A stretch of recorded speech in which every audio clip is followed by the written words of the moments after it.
안녕하십니까. 박세정 목사입니다. 2020년 11월 4일 수요 예배 시간입니다. 오늘도 우리가 하나님의 말씀으로 보다 더 귀한 은혜의 시간이 될 수 있기를 간절히 소망합니다. 오늘은 성경 묵상의 실제 그 두 번째 시간을 함께 갖도록 하겠습니다. 본문 말씀은 누가복음 16장 19절에서 31절까지 있는 내용입니다. 이 내용을 한번 함께 눈으로 따라 읽어 주시거나 잘 들어 주시면 고맙겠습니다. 한 부자가 있어 자색 옷과 고운 베옷을 입고 날마다 호화롭게 즐기더라. 그런데 나사로라 이름하는 한 거지가 헌데 투성이로 그의 대문 앞에 버려진 채 그 부자의 상에서 떨어지는 것으로 배불리려 하매 심지어 개들이 와서 그 헌데를 핥더라. 이에 그 거지가 죽어 천사들에게 받들려 아브라함의 품에 들어가고 부자도 죽어 장사되매 그가 음부에서 고통 중에 눈을 들어 멀리 아브라함과 그의 품에 있는 나사로를 보고 불러 이르되 아버지 아브라함이여 나를 긍휼히 여기사 나사로를 보내어 그 손가락 끝에 물을 찍어 내 혀를 서늘하게 하소서. 내가 이 불꽃 가운데에서 괴로워하나이다. 아브라함이 이르되 예 너는 살았을 때에 좋은 것을 받았고 나사로는 고난을 받았으니 이제 그는 여기서 위로를 받고 너는 괴로움을 받느니라. 그뿐 아니라 너희와 우리 사이에 큰 구렁텅이가 놓여 있어 여기서 너희에게 건너가고자 하되 갈 수 없고 거기서 우리에게 건너올 수도 없게 하였느니라. 이르되 그러면 아버지여 구하노니 나사로를 내 아버지의 집에 보내소서. 내 형제 5이 있으니 그들에게 증언하게 하여 그들로 이 고통받는 곳에 오지 않게 하소서. 아브라함이 이르되 그들에게 모세와 선지자들이 있으니 그들에게 들을지니라. 이르되 그렇지 아니하니이다.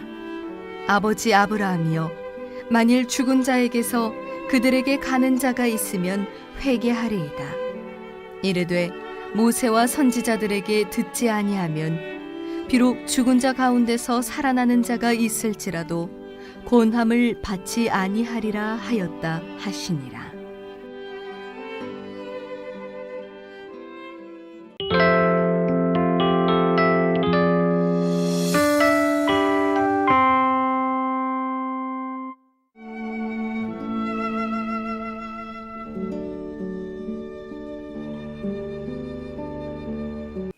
네. 오늘 말씀을 우리가 잘 이해하기 위해서는 지난주에 마찬가지로 모든 성경이 대부분 그렇습니다. 성경을 잘 묵상하고 이해하시려면 무엇보다도 성경이 하나님의 말씀인 것은 분명하지만 성경을 문자 그 자체로만 이해하시지 마시고 성경을 조금 더 객관성 있게 들여다보고 성경이 원래 가지고 있는 진정성을 훼손하지 않기 위해서 어떤 역사적 배경이라든가 문화사적 배경을 잘 이해하시는 게 좋겠다라고 말씀드렸습니다. 꼭 필요합니다. 이 부분들을 좀 더 잘 이해하시기 위해서 저와 여러분들이 필요하다면 어떤 신학적 도움이나 전문 서적들의 도움을 받는 것이 좋겠다라고 말씀을 드린 바가 있습니다. 오늘 본문의 말씀 누가복음 16장 19절에서 31절까지의 내용은 우리가 잘 알고 있는 나사로와 부자와 나사로에 대한 이야기입니다. 미리 말씀드리면 이 부자와 나사로에 대한 이야기를 마치 대부분 이 본문을 가지고 설교하실 때 천국과 지옥에 관련된 이야기로 언급을 하는 경우가 있는데 사실 이 본문은 천국과 지옥에 관련된 이야기를 하고자 했던 것이 아닙니다. 그래서 그 내용을 오늘 여러분들에게 설명을 좀 해드리려고 합니다. 무엇보다도 또 이 본문을 좀 더 정확하게 또 폭넓게 이해하기 위해서는 크게 먼저 선제돼야 될 작업이 필요한데 그 첫 번째가 이 누가복음에 기록한 이 누가복음의 이 저자가 이 말씀을 어떻게 왜 이렇게 기록하였는가에 대한 여러분들이 또 많은 생각을 해 보셔야 될 필요가 있습니다. 오늘 본문에 같은 경우는 누가복음 16장 19절에 이렇게 배치해 놓고 있지만 앞뒤 전후 문맥을 여러분들이 잘 볼 필요가 있습니다. 그 이유는 이 본문 말씀이 누구에게 이야기했는가가 중요합니다. 자, 그렇다면 오늘 본문의 말씀은 시작이 16장 19절에는 그냥 이렇게 단순하게 한 부자가 있어 이렇게 시작하고 있습니다. 그렇다면 누가 누구에게 이 이야기를 했는가에 대한 어떤 주어나 또 목적어가 없습니다. 그래서 이 내용을 좀 더 보다 잘 이해하시려면 앞뒤 내용을 잘 찾아보셔야 되겠죠.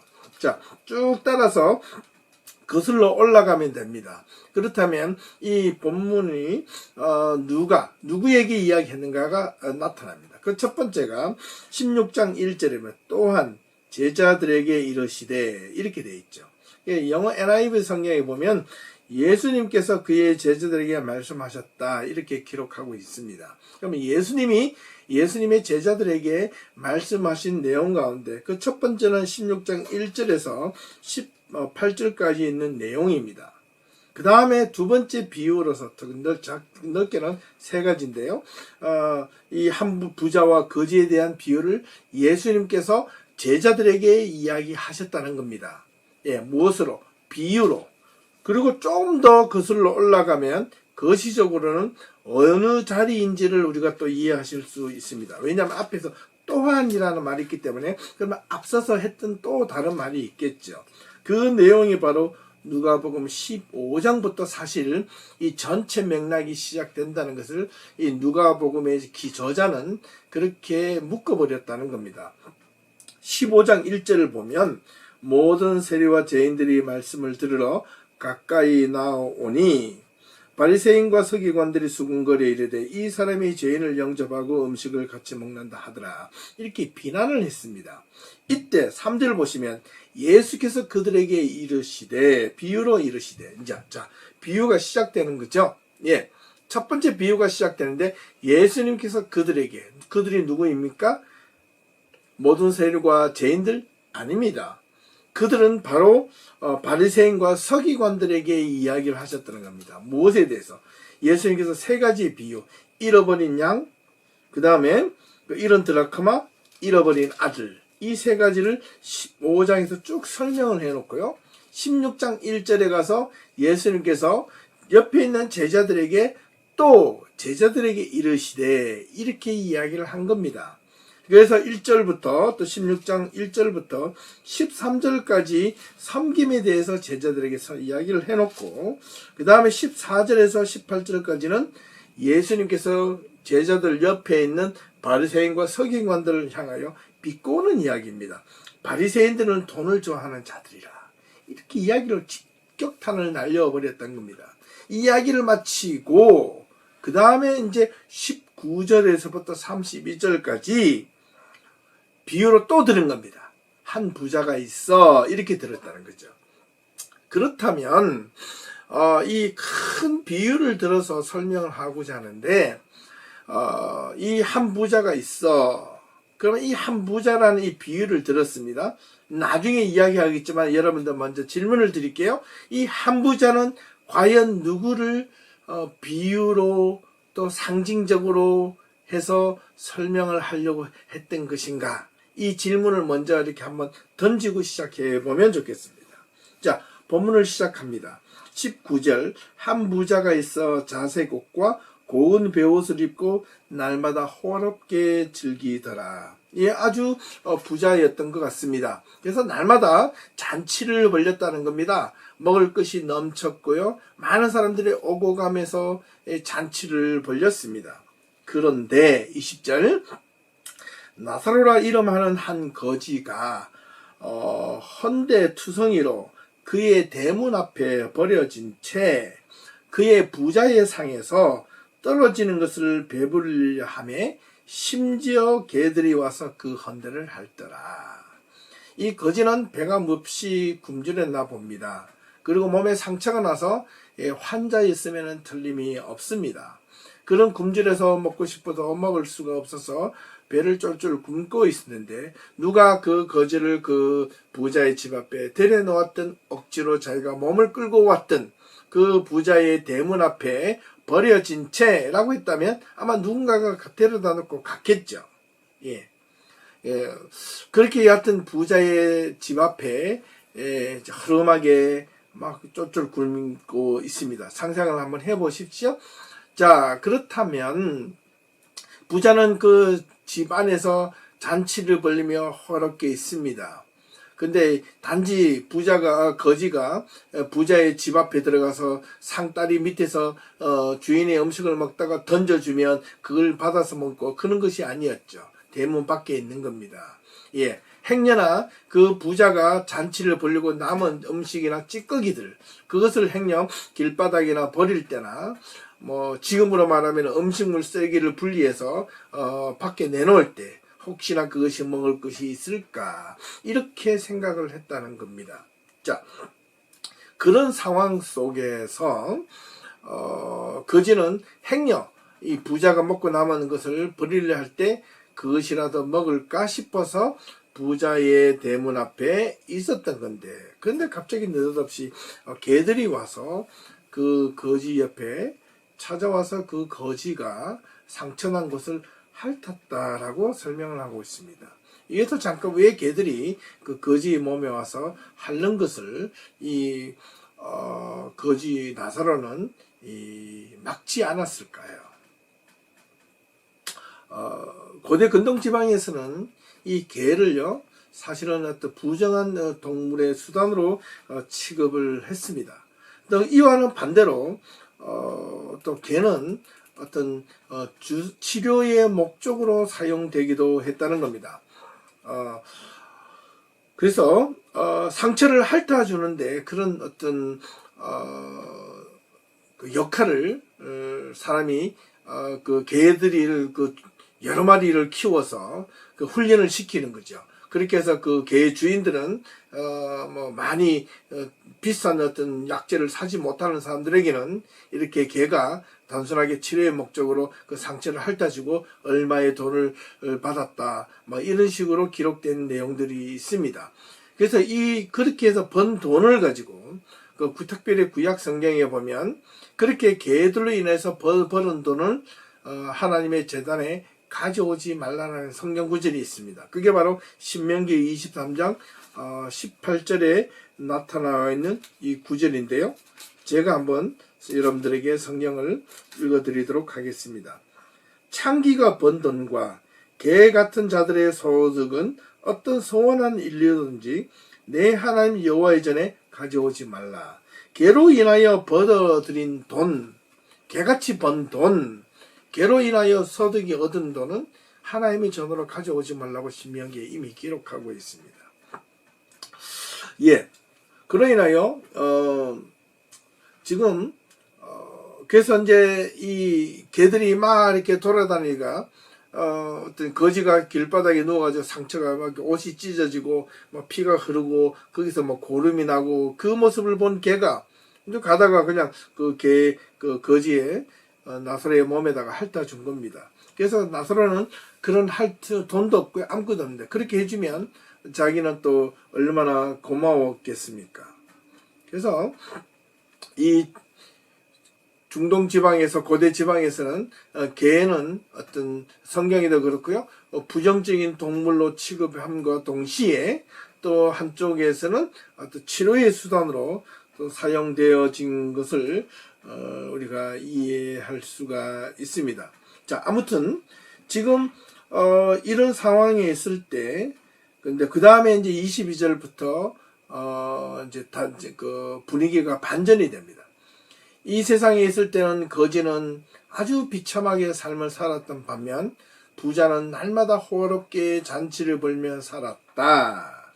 22절에 보시면 그 거지가 죽어 천사들에게 받들려 아브라함의 품에 들어가고 부자도 죽어 장사되매 부자가 음부에서 고통 중에 눈을 들어 멀리 아브라함과 그의 품에 있는 나사로를 보고 불러 이르되 아버지 아브라함이여 나를 긍휼히 여기사 나사로를 보내어 그 손가락에 물을 찍어 내 혀를 서늘하게 하소서 내가 이 불꽃 가운데 괴로워하나이다. 이렇게 기록하고 있습니다. 이에 이제 아브라함이 이르되 너는 살았을 때에 좋은 것을 받았고 나사로는 고난을 받았으니 이것을 기억하라. 이에 그는 여기서 위로를 받고 너는 괴로움을 받느니라. 그뿐 아니라 너희와 우리 사이에 뭐가 큰 구렁텅이가 놓여 있어. 어떻게 해요? 여기 너희에게 건너가고자 하되 갈 수가 없고, 그죠? 그 다음에 건너가고자 하되 갈 수가 없고, 거기서 우리에게 건너올 수도 없게 하였느니라. 이렇게 기록을. 자, 여기 26절까지를 가만히 보시면, 우리가 한 가지 질문이 필요합니다. 왜? 이 거지가 죽어서 어디에 아브라함의 품에 갔고, 이 부자가 죽어서 음부에 갔다는 겁니다. 예. 단지 이 부자가 무슨 잘못을 저질렀는지, 잘못이 있다면 날마다 자기가 가지고 있는 돈을 가지고 잔치를 벌이고 호롭게 즐겼다는 겁니다.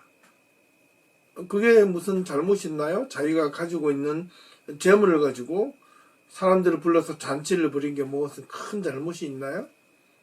예. 그리고 또 죽은 나사로, 거지는요, 거지였기 때문에 아브라함의 품에 들어가 그가 어떤 선행을 하고 하나님의 뜻 가운데 열심히 살아서 이게 아브라함의 품에 들어갔다. 이런 기록이 없습니다. 근데 왜 이렇게 기록을 해놓았을까? 그죠? 그래서 제가 앞서서 전제를 한번 두고 질문을 하기 시작하자는 겁니다. 이 부자는 누구를 상징적으로 설명하는 것이고 이 거지는 또한 누구를 상징적으로 설명하고자 했던 것일까라는 것입니다. 그래서 우리는 대부분 많이 가진 자와 적게 가진 자에 대한 비유, 이 양비론과 천국과 지옥에만 이 내용을 포커스를 맞추기 시작하면 원래가 이 가지고 있는 모든 본문의 의도는 완전히 빗나가게 되는 겁니다. 그래서 이제 그러다 보니까 이 천국에서 이 부자가 이 음부에 있어서 자기가 너무 불덩이에 있어서 막 심각하게 목이 마르고 타니 나사로를 보내서 또 시원한 물을 찍어서 나에게 좀 보내주십시오. 아브라함이 얘야 가고 싶어도 못 간다. 그렇게 할 수가 없단다. 그리고 큰 구렁텅이가 있어. 여기서 건너가고자 해도 못 가고 거기서 여기 못 온단다. 이렇게 설명하니까 천국과 지옥은 정말 천국 지옥 사이에 큰 구렁텅이가 있어서 천국에 있는 사람들은 지옥에 갈 수가 없고 지옥에 있는 자는 천국에 올라갈 수도 없겠구나. 이렇게 쉽게 이원론적으로 생각을 할 수 있다는 겁니다. 성경은 그 이야기를 지금 이 본문에서 하고 싶어하는 것이 아닙니다. 예수님의 의도는 그것이 아닙니다. 그렇다면 무엇인가? 잘 보셔야 됩니다. 자, 그러면 계속해서 27절부터 이어 내려가서 보겠습니다. 이르되 그러면 아버지여 구하오니 갑자기 아브라함 보고 아버지라고 그러죠. 누가? 이 부자가 나사로를 내 아버지의 집에 보내소서. 그죠? 예. 이게 좀 재미있습니다. 나사로를 보내어 내 아버지의 집에 보내소서. 예? 지금 이 사람이 내 형제 5이 있으니 그들에게 증언하게 하여 그들로 고통받는 이곳에 오지 않게 하소서. 아브라함이 이르되 29절 그들에게 모세와 선지자들이 있으니 그들에게 들을지니라. 이르되 그렇지 아니하나이다. 아버지 아브라함이여 만일 죽은 자에게서 그들에게 가는 자가 있으면 회개하리이다. 이르되 모세와 선지자들에게 듣지 아니하면 죽은 자 가운데서 살아나는 자가 있을지라도 고난을 받지 아니하리라 하니라. 이렇게 하고 본문이 끝이 납니다. 또 여기서 두 번째 우리가 궁금한 질문이 있는데 그것이 바로 무엇이냐면 이 부자가 아브라함에게 처음에는 자기가 목이 마르니까 물을 달라고 하니까 못 간다, 못 준다, 구렁텅이에서도 오도가도 못한다, 너는 거기서 그냥 그렇게 살아야 돼, 이런 비유로 설명하고 있습니다. 그러자 이 부자가 느닷없이 아브라함에게 또 다른 간청을 합니다. 그렇다면 나사로를 어디에다가 보내달라는 겁니까? 살아있는 자기의 집으로 보내게 해달라는 겁니다. 보내어서 내 형제 5이 있으니 내 형제가 나와 같은 이런 짓을 하지 않도록 이 나사로를 보내어서 좀 알게 해달라고 요청을 합니다. 이때 아브라함이 그 부자에게 아주 의미 있는 말 한마디로 이제 요즘 말로 하면 뼈를 때리는 말을 하는 거죠. 무슨 말이냐면 바로 29절입니다. 모세와 선지자들이 있으니 그들로부터 들을지니라. 모세와 선지자들은 이들보다 훨씬 이전에 있었던 사람이고 벌써 죽었던 사람인데 이 말은 무엇을 뜻하는 걸까요? 바로 하나님의 말씀이었습니다. 말씀이 살아있는 자 너희들의 그 곁에 있으니 그 말씀을 통해서 깨달아야 된다라는 것이었습니다. 그럼요. 자, 그렇다면 그런데도 불구하고 이 부자는 계속해서 간청하지만 그 간청이 허락되지 않습니다. 자, 여기까지 설명을 보면 과연 이 본문의 내용이 천국과 지옥에 관련된 내용일까요? 그렇지 않습니다. 자, 앞서서 처음 서두에 이런 말씀을 제가 드렸지 않습니까? 이 본문의 내용은 넓게는 누가 누구에게 이야기하신 말씀이라고 그랬죠? 시작을 처음에는 누가복음 15장에서 문제의 발단이 시작되는 겁니다. 그죠? 모든 세리와 죄인들이 예수님께 말씀을 들으러 나왔는데 예수님께 말씀을 들으러 나온 그 세리와 죄인들이 함께 있는 모습을 누가 보았습니까? 바리새인과 사두개인들이 그 모습을 보고 예수님을 비난한 겁니다. 그러자 예수님이 먼저 첫 번째 바리새인과 사두개인들에게 비유로서 3가지의 잃어버린 비유를 던지면서 그들에게 뼈를 때려버리죠. 그리고 나서 16장에 들어와서 예수님이 제자들에게 얘들아 섬김이라는 것은 있잖아 이런 것이야 라고 친절하게 13절까지 설명을 해주셨고 그리고 다시 14절부터 18절까지 바리새인들을 향해서 얘들아 바리새인들은 돈을 좋아하는 자들이야. 그래서 이 사람들은 이래서 이럴 수밖에 없어. 그리고 나서 비유로 19절이 들어갑니다. 한 부자가 있었는데 라고 하면 자 보세요. 부자와 돈을 좋아하는 자와 연결을 시키면 그러면 이 부자는 누구를 상징적으로 설명하고자 했을까요? 네, 바로 바리새인과 사두개인이었습니다. 이 누가복음의 저자는 이것을 하나의 묶음으로 해서 사두개인과 바리새인들을 비판하기 위하여 이 본문이 원래 있었던 겁니다. 그렇다면 이 한 부자가 상징적으로 누구라 그랬죠? 바리새인은 그 당시에 상당히 권력을 가지고 부자였으면 틀림이 없습니다. 부자였습니다. 가진 것이 많았습니다. 권력도 있었습니다. 그런데 그들은 자기네들 입장에서 자기네들만 먹고 마시며 자기가 가지고 있는 율법이 최고이고 그 자기들만 가지고 해서 호화호식을 했던 것은 틀림이 없습니다. 그런데요. 그러면 이 거지를 누구라고 비유로 말씀할 수 있을까요? 네. 이 부자들이 업신여기고 비난하고 당연히 죄인처럼 여겼던 자들이 누구였습니까? 네, 사두개인들이 바리새인들이 죄인으로 여겼고 업신여겼고 마치 거지처럼 이 나사로처럼 여겼던 그 당대의 사람들은 누구였습니까? 네, 세리와 창기와 또 죄인들이었습니다. 이 제자들은 예수님께서 이렇게 말씀하시는 이야기를 듣고 이 비유가 누구인지를 알았던 것입니다. 네. 그래서 근데 이 부자가 죽어서 천국에 갔어야 되는데 지옥에 갔고요. 이 거지가 지옥에 가야 되는데 아브라함의 품에 있었다는 겁니다. 그들의 선행이 어땠는지는 기록되지 있지 않지만 그런데 결과가 반전이 되어서 어떻게 보면 이 부자가 자기가 음부에 와 있는 것에 대해서 신세 한탄하는 장면은 나오지 않습니다. 마치 자기가 음부에 가 있는 것을 수용하는 듯한 느낌을 받게 만듭니다.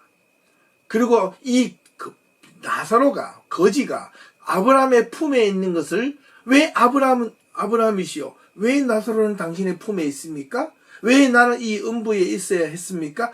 이렇게 본문을 이야기하고 있지 않습니다. 각자가 삶이 반전되어서 가 있는 또 다른 장소였음을 서로가 이렇게 암묵적 동의를 하고 있었던 것 같아요. 그렇다면 과거에 자신들이 행한 모든 일에 대해서 이 부자는 수용을 했던 것 같습니다.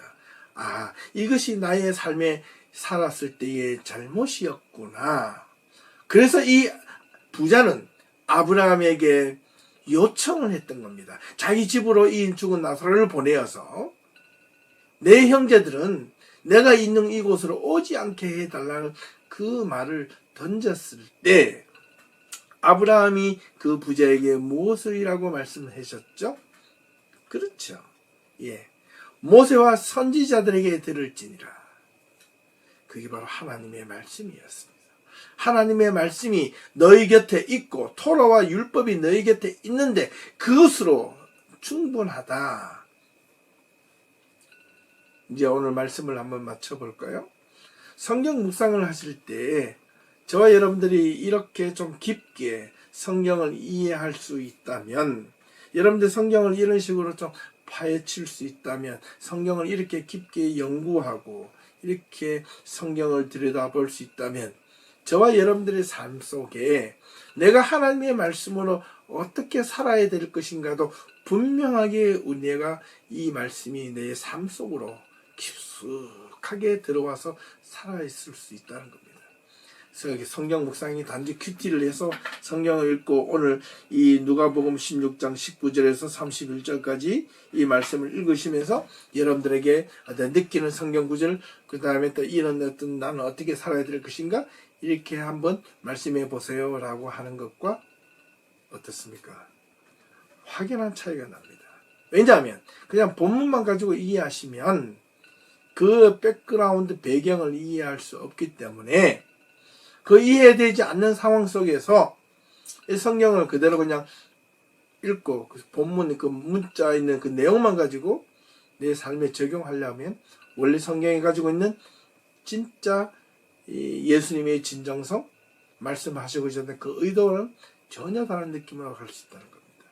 이제 말씀을 마치겠습니다. 자, 그렇다면 이 내용의 전체에 대해서 자, 부자는 이 바리새인과 사두개인을 시청하고 그 다음에 이 거지는 예를 들면 이 세리와 또 창기와 또 그 당시에 죄인들이라고 했다면 자, 이들은 그냥 무조건 세리와 창기와 장년 사람들은 다 천국에 가고 무조건 바리새인들은 지옥에 가느냐? 그런 뜻이 아니었습니다. 그럼 이게 무엇이냐? 사실 핵심은 하나님의 말씀에 대한 어떤 신실함을 어떻게 받아들여야 될 것인가. 예. 이 부자가 마지막에 아브라함에게 요청했던 사실, 여기에 메인 포커스를 맞춰야 된다는 겁니다. 예. 부자가 마지막으로 요청했던 거는 내 형제 다섯이 살아있을 동안에 거기 가서 나처럼 살지 않게 해달라고 요청하는 것을 이 나사로를 통해서 보여주게 했는데, 야 아들아, 너처럼 그렇게 살지 않기 위해서 이미 내 주변에 너한테 있었던 것이 있었어. 그게 뭡니까? 바로 모세와 선지자들에게 보여주었던, 이미 제시해 주었던 것이었어. 그게 뭐라고요? 말씀. 이 말씀이 너는 이미 있었어. 그들에게도 그 말씀으로 깨우치는 것으로 충분해 라고 지금 이야기하고 있는 겁니다. 자, 그렇다면 오늘 우리에게 주시는 이 하나님의 어떤 교훈, 메시지. 사랑하는 성도 여러분, 지금 우리가 가지고 있는 이 하나님의 말씀 성경 한 권만으로도 저와 여러분들이 신앙생활을 하는데 이 말씀을 깊이 있게 올바르게 제대로만 이해하신다면 저와 여러분들의 삶이 하나님의 말씀 안에서 이 말씀만 가지고도 충분하게 이 세상을 이기며 살아갈 수 있다는 것을 기억하셔야 합니다.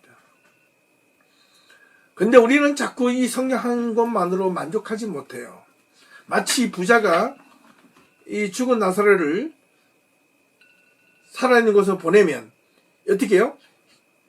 죽은 자가 살아서 이 집으로 왔으니까 이게 이적과 기적이지 않습니까? 그런 사람 그렇다면 이적과 기적을 보고 믿는 것이 되지 않겠습니까? 하나님의 말씀을 보고 믿는 것이 아니라 이적과 기적을 보고 믿는 거예요. 그는 믿음이 아니죠. 믿음은 오직 하나님의 말씀으로 따라서 말씀에 의지하고 말씀에 신뢰해서 가는 겁니다. 그래서 성경이 가르쳐주고 있는 제시하고 있는 방향, 성경이 이야기하는 의도, 성경이 우리들에게 주시고자 하는 어떤 나침반, 그 길을 우리는 잘 파악해서 우리가 이 세상을 힘있게 하나님의 말씀으로 살아갈 수 있어야 한다는 것을 가르쳐주고 있는 내용입니다. 자, 이제 끝내겠습니다. 어떻습니까? 오늘 성경 묵상의 실제 두 번째 시간을 가졌습니다. 자, 앞으로 다음 주부터는요, 오늘 본문에 또 다른 본문의 말씀을 가지고 저와 여러분들이 하나님의 말씀을 함께 묵상하고 나누도록 하겠습니다. 두 번에 걸쳐서 성경 묵상의 실제를 실제적으로 한번 나누어 보았는데, 저와 여러분들이 이 두 가지를 가지고 얼마든지 성경을 읽으시면서 여러분 삶 속에서 귀하게 적용될 수 있기를 간절히 소망합니다. 감사합니다.